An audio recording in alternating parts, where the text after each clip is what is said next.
As long as nag-enjoy ka sa work mo, sa ginagawa mo. It's not work. It's passion. Hindi pwedeng hindi ako magsipag, magtsaga kasi paano yung anak ko. Ang life siya sa amin, patience eh. Hindi ko kasi gusto, tsaka kung dinegosyo ko, gusto ko, maganda mabilis yung pera eh. Tsaka ito, maganda kita dito agad eh. Parang gusto lagi nila, agad, successful agad.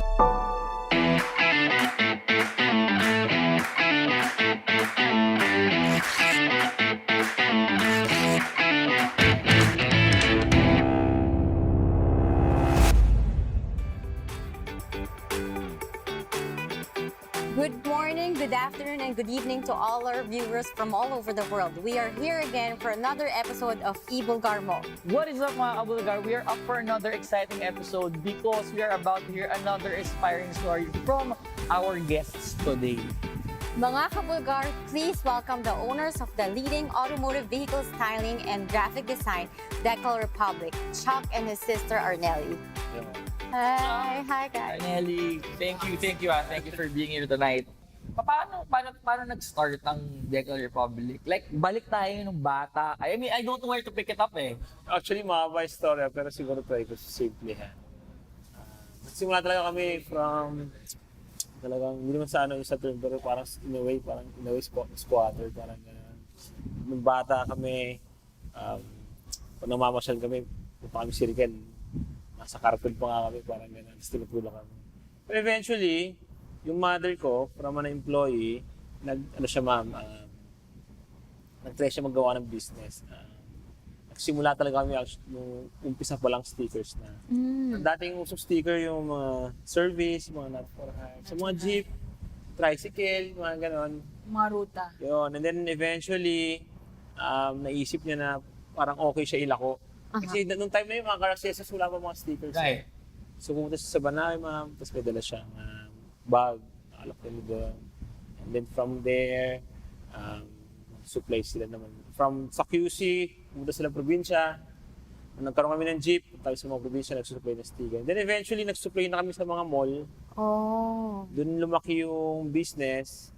And then, yun, from there, doon kami napag-aral. So bata pa lang talaga kayo business-minded na? Oo, doon kami lumaki. Lumaki ako, nakikita ko yung nanay ko. Gusto matulog sa gabi, nagugupit pa yun ng sticker. So siguro yun din yung tumatak sa amin. Kaya naging negosyante rin siguro kami paglaki. And then, eventually, nung matanda na kami, mga high school na kami ni ate, actually by that time, 2007, ganyan. nung time na yun, humina naman na yung ganong stickers. Kasi Yeah, yung stickers. yun napansin ko nagtataka ako nung bata kami, ang ganda ng negosyo namin, and then eventually, parang humihina. Doon na-realize namin na eventually pala, nag-iiba yung yung uso. Yes. So nung by that time na high school na kami, actually, nung ako nga, after ko nung high school, nag-stop na ako kasi medyo financially down yung business. Si ate, marami na siya nakilala. Kasi yung shop namin pang kotse, so marami kami nakikilala mga customer. So si ate, matime siya nami-meet ng mga hilig sa kotse. Chika-chika, ganyan. Chika-chika, sa gitropa niya na, nakakasama niya minsan sa tumble ng kotse. And then eventually, nag-organize siya ng mga car shows. Oh. And then from there, doon namin pinalitan na yung branding. Yung pangalan kasi yung name namin, Art Dinel, kasi Arturo Nelia. Nanay ko. Right. Gusto yan dati. basta parang dito lang ang pangalan. Balik ko lang ng Pinagdidikit konti, no? Balik ko lang ng konti. So, you guys saw the struggles When Yeah. your parents were starting, nakita nyo na naglalako, nakita nyo nagugupit ng gabi.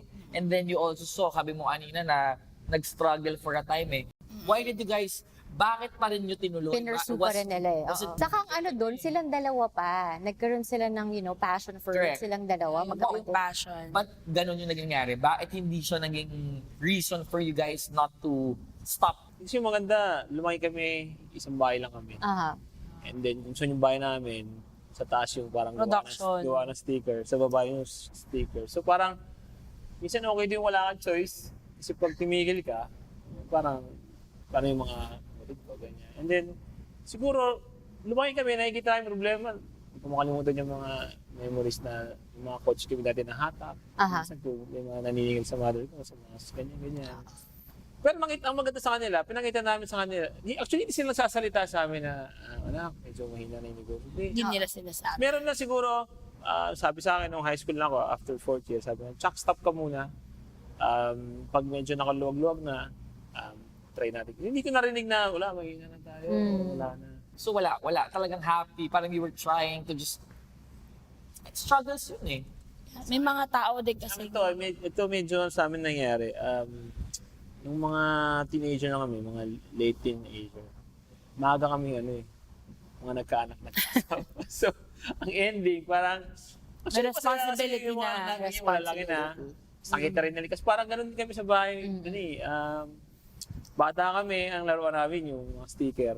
Parang nakikita namin ganun. So, siguro nung by that time, sabi namin, hindi pwedeng hindi ako magsipag, magsaga kasi paano yung anak ko. Actually, yun yung sa akin. Fall back kasi. Sinasal ako, 18 years old.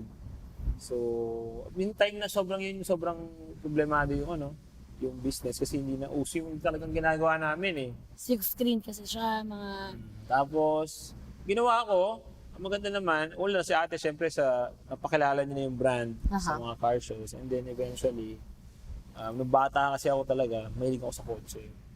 Sa mga games, natutuwa ako sa mga PlayStation. And then, mahilig din ako mag-drawing mga anime.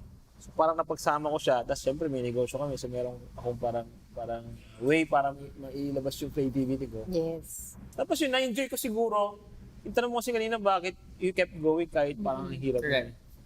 Siguro for me, yung reason na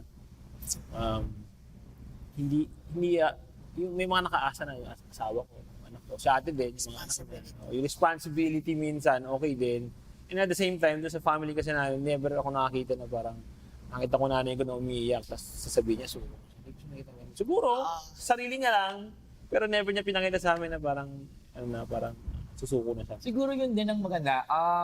Yung support system and the people around them showed them kasi, di ba, na parang enjoy what you are doing. And then, ang maganda kasi doon, not unlike with others na pagka nagkaanak, na panghinaan, kayo, you made that as the reason to keep on going, which is nice. Kasi di ba, yun nga parang may nasabi nga ako, di ba, may napanood ako na parang yung grapes, di ba? Pagka yung grapes, iniwan mo dyan, mabubulok. Pero yung grapes, try to crush it and turn it into wine. Ang mas matagal, mas mahal. So parang siguro, the more kayo na crush, Exactly. Ngayon, di ba? Ay, ang mahal. Hindi na mahal. Pero di ba? Premium na yung brand from the time that you guys were nilalako mo. Yeah, di ba? there was a time na nagka-car show ako. It's hard. Nung time na yun, kailangan mag-monetary ka para maging sponsor ka. But at that time, yung mga stickers, ini-ex-deal ko lang sila. Just put our brand there, ganun. So, it started there na parang ganun. Tapos, and then eventually, siya, as a creative talaga, parang naging canvas niya kasi yung mga sasakyan. So, doon umuso yung mga etasya pa, yung mga... So ano yung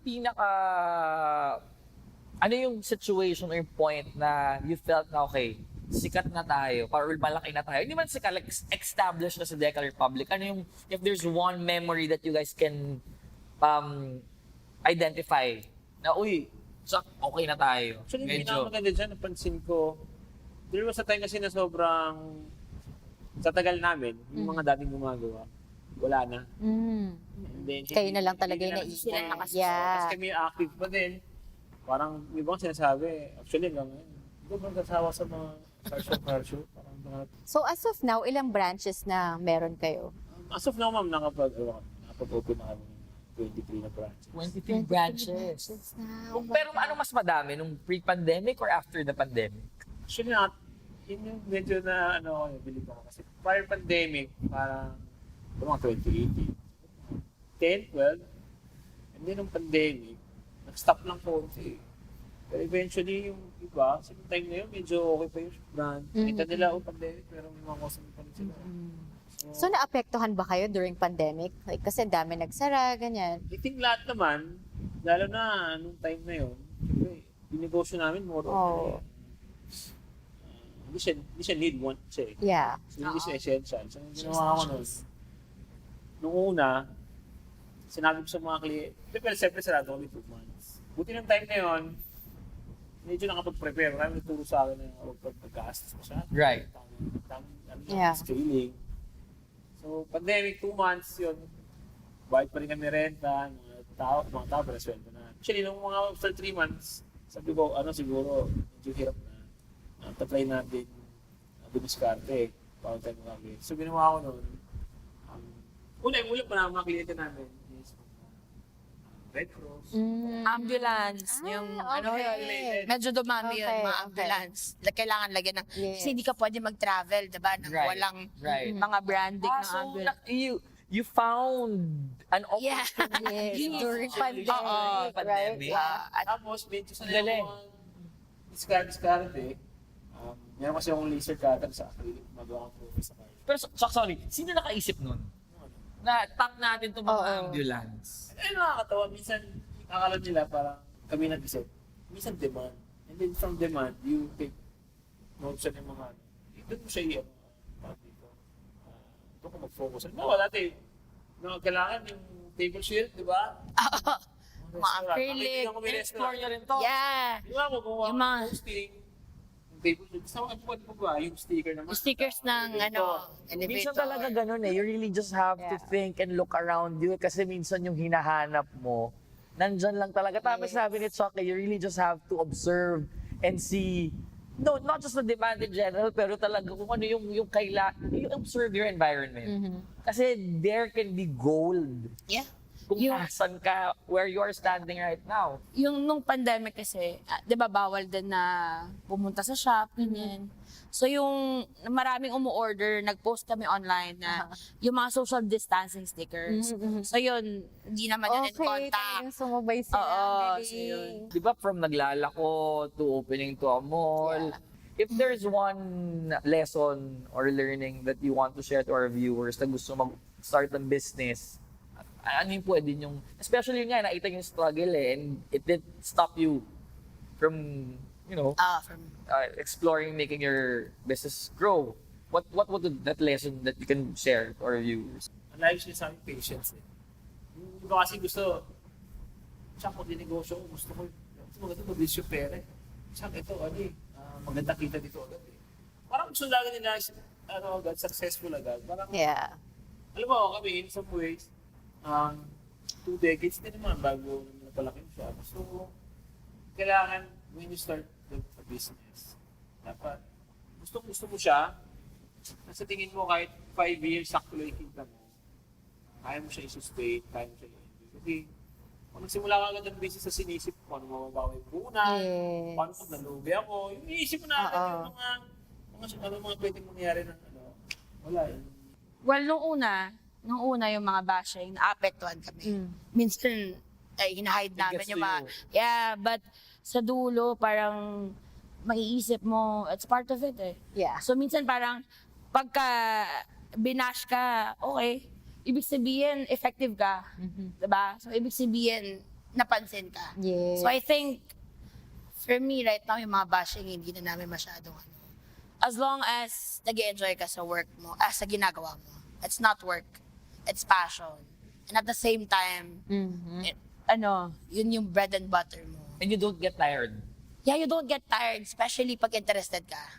So, alam mo yun, pag hindi ka interested sa ginagawa mo, sometimes, di ba? So, we are blessed actually, na yung negosyo namin, we are enjoying it. Kasi, Dapat right, naman oo. talaga. Yeah. So, yun yung number one na, nag-e-enjoy ka sa ginagawa mo.